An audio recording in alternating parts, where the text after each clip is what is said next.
नमस्कार किसान साथियों, आज हम बात करने वाले हैं बोरान की। बोरान वैसे तो बहुत सी फसलों में किसान भाई डालते हैं, लेकिन बात आती है गेहूं की फसल में।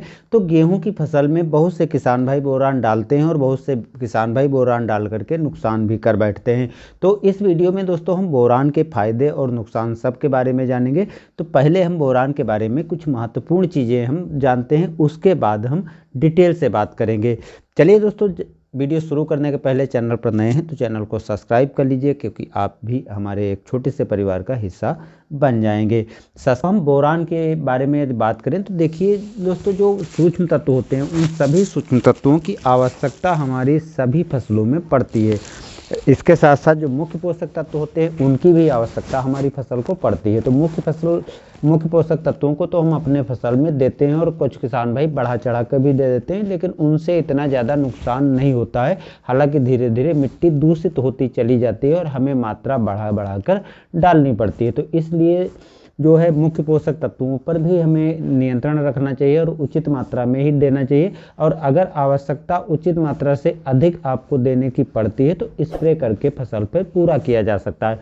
और यही बात आती है सूक्ष्म तत्वों के बारे में। तो सूक्ष्म तत्वों के बारे में यदि हम बोरान की बात करें तो बोरान जो होती है वैसे तो मिट्टी में मौजूद होती है, लेकिन आज के समय में जो है सभी सूक्ष्म तत्व अक्सर उसकी कमी आपके क्षेत्र में या हमारे क्षेत्र में मिट्टी में देखी गई है, जिसके कारण क्योंकि बोरान जो है भारी मिट्टी में जो होता है वो अच्छे से पौधों को मिल नहीं पाता, और जो हल्की मिट्टी में होता है वो लिंचिंग के माध्यम से या पानी के बहाव के साथ चला जाता है, जिसकी कमी हमारे खेत में नज़र आने लगती है। और यदि हमारे खेत में बोरान की कमी हो जाती है तो हमारी फसल को नुकसान होता है। अब क्या नुकसान होंगे वो तो हम दोस्तों आगे बताएंगे, लेकिन अब हम बात करते हैं कि अगर हमें बोरान की पूर्ति करनी है तो उसके पहले हमें कुछ चीज़ों को समझना पड़ेगा।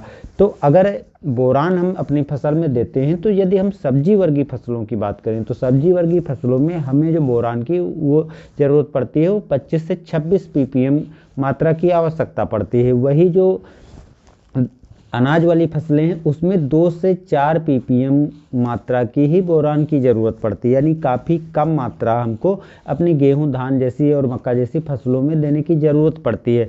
अब यदि हम बोरान को अपने गेहूं की फसल में मात्रा की बात करें तो मात्रा जो है हमें लगभग 3 से 4 गुना कम देनी पड़ती है सब्जियों के अनुसार। बहुत से किसान भाइयों को ये जानकारी नहीं पता होती, और जितनी सब्जियों की फसल में वो बोरान डालते हैं या दुकानदार उतनी ही मात्रा बता देता है और किसान भाई उतनी मात्रा अपने गेहूं की फसल में या धान की फसल में डाल देते हैं और फसल जल करके ख़राब हो जाती है, यानी उनका नुकसान हो जाता है। तो बोरान की यदि हमें आवश्यकता पड़ती है तो उसके पहले हमें कुछ चीज़ों को समझना पड़ेगा। देखिए, पहले हम बात करते हैं बोरान के कार्य क्या क्या होते हैं। दलहनी फसलों में नाइट्रोजन की गांठों को ये बढ़ाता है, बाकी जो अन्य फसलें हैं उसमें भी नाइट्रोजन की पूर्ति में गुणवत्ता में सुधार करता है। तो ऐसा नहीं है कि दूसरी फसल में डालते हैं तो वो नाइट्रोजन की गुणवत्ता में सुधार नहीं करता है, क्योंकि ये क्लोरोफिल की मात्रा और प्रोटीन की मात्रा को निर्माण करने में सहायता करता है। और जब क्लोरोफिल की मात्रा और प्रोटीन की मात्रा सही ढंग से बन पाएगी तो प्रकाश संश्लेषण की क्रिया अच्छे से हो पाएगी, और प्रकाश संश्लेषण की क्रिया जब अच्छे से होगी तो पौधा भोजन आसानी से अच्छे तरीके से बना पाएगा, और पौधा जब अच्छे तरीके से भोजन बना पाएगा तो पौधे का विकास काफ़ी बेहतर ढंग से होगा। तो एक चीज़ तो ये आपको पता चल गई कि बोरान हमारी फसल के लिए कितना ज़रूरी, यानी कितना अधिक ज़रूरी होता है। तो इसलिए बोरान को हमें इग्नोर अपनी फसल में नहीं करना चाहिए।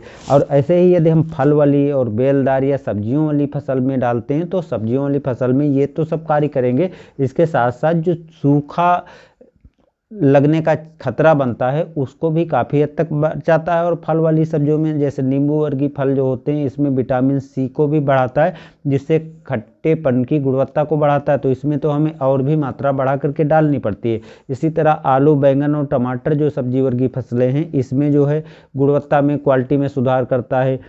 जो स्टार्च और प्रोटीन है उसका निर्माण करता है। बैंगन और आलू और टमाटर जो फटने जैसी समस्या होती उसको भी फटने से बचाता है, जिससे गुणवत्ता में सुधार होता है और छिलके की गुणवत्ता को बढ़ाता है, जिससे हम मार्केट में जब बेचने जाते हैं तो हमारे फसलें अच्छी रेट पर बिकती हैं।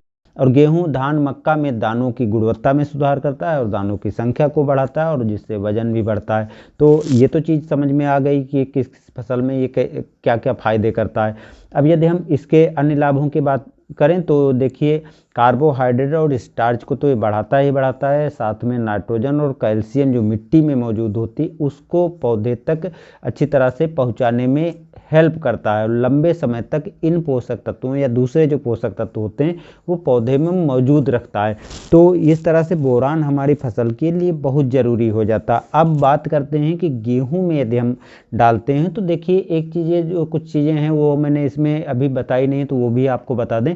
देखिए, इन चीज़ों के अतिरिक्त जो है परागण में सुधार करता है, परागण को बढ़ाता है, परागण की प्रोसेस को बढ़ाता है, पराग नली को अच्छी तरह से सुधार करता है, जिससे परागण की प्रोसेस अच्छे से होती है और जो चीज़ें मैंने ऊपर बताई है इन चीज़ों का फ़ायदा मिलता है। तो इसलिए जो है हमें बोरान की अपनी फसलों में ज़रूरत पड़ती है और अगर हम बोरान की उचित मात्रा डालते हैं तो ये सब ढेर से फ़ायदे मिलते हैं। अब उचित मात्रा कितनी डालेंगे तो ये तो हम आगे बताएंगे। अब एक चीज़ यहाँ पर दोस्तों हम क्लियर कर देना चाहते हैं। बहुत से किसान भाई क्या हैं, जैसे मैंने शुरुआत में ही नाम लिया है कि जो हम सब्जी वर्गीय फसलों में डालते हैं तो उसमें 26 ppm की आवश्यकता होती है, जबकि अनाज वाली फसलों में 2 से 4 ppm की आवश्यकता होती है। तो यदि हम सब्जी वर्गीय फसलों में 300-400 ग्राम भी बोरान प्रति एकड़ डाल देते हैं तो कोई नुकसान नहीं होता है। वहीं यदि हम गेहूं की फसल में 200-300-400 ग्राम डाल देंगे तो हमारी गेहूं की फसल हो या धान की फसल हो,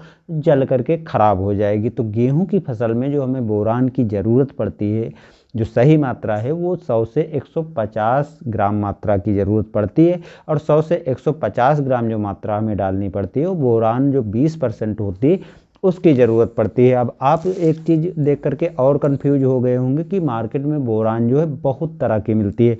जैसे बोरान जो है 17% मिल जाएगी, बोरान 11% मिल जाएगी, बोरान 14.5% मिल जाएगी, बोरान 10% मिल जाएगी और बोरान 20% मिल जाएगी। तो बोरान जो है 17%, 11%, 10.5%, 14%, 14.5%, ये जितनी तरह की बोरान आती हैं इसमें और 20% इसमें से कुछ ऐसी होती हैं जो मिट्टी में देने योग्य होती हैं और कुछ जो ऐसी होती हैं जिनका हम स्प्रे करते हैं।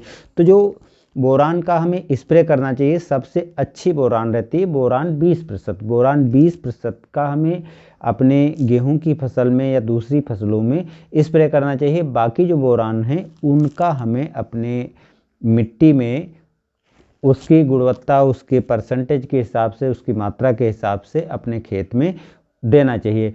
तो बोरान जो 20% है इसकी जो है आपको 100 से 150 ग्राम मात्रा ले करके और जब गेहूं में बालियां निकलने की प्रोसेस चालू हो उसके पहले पहले दे देना चाहिए।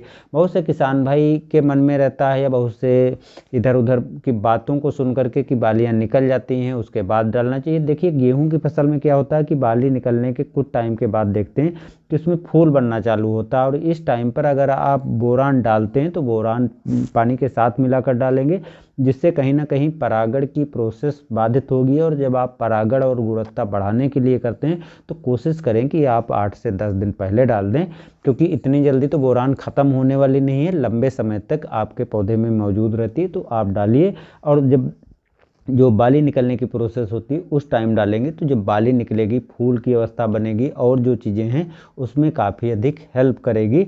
तो इसका पूरा फ़ायदा आपको तभी मिल पाएगा। मिलते हैं दोस्तों नए वीडियो में। धन्यवाद।